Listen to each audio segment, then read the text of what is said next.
Now, I know it's difficult for you to be entirely objective on this, but be honest with us. Are you really sensing among your Labour colleagues who are vote to remain that getting the Labour votes more difficult than they thought? Oh, absolutely. And I've, felt that in the last month in particular when I've gone out and around. And I think what a lot of my colleagues have been picking that up. I knew there would always be some other MPs come out, and I think we've still got one or two more to come out, perhaps quite senior ones. But it's a feeling out there that all of this fear stuff has just gone over their heads. They're fed up.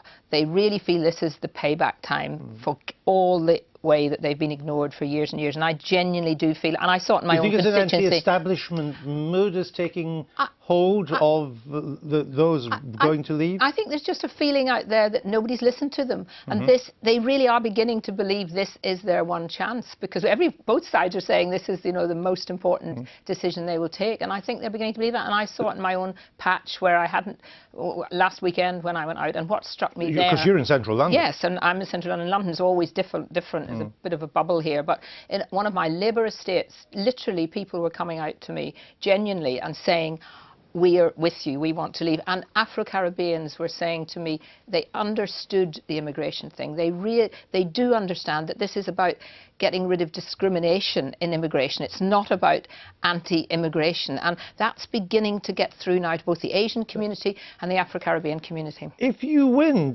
are you not worried by the prospect of a Conservative government run by Boris Johnson and Michael Gove?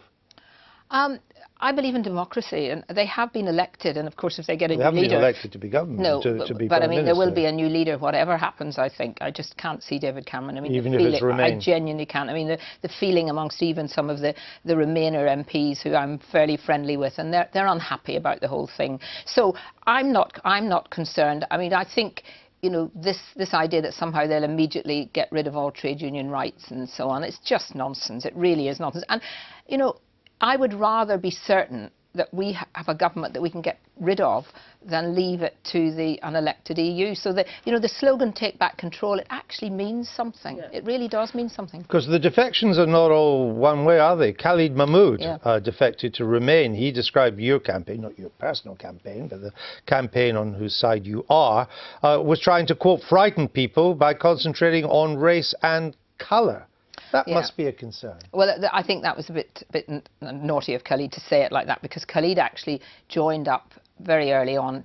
To be honest, did absolutely nothing, and we knew about a month ago that he wasn't with us anymore. Up on your side, yes, and actually we took him off a leaflet ages ago. But it is that issue. It's not racist. It's not racist to say you want to control how many people come into your country. Look at all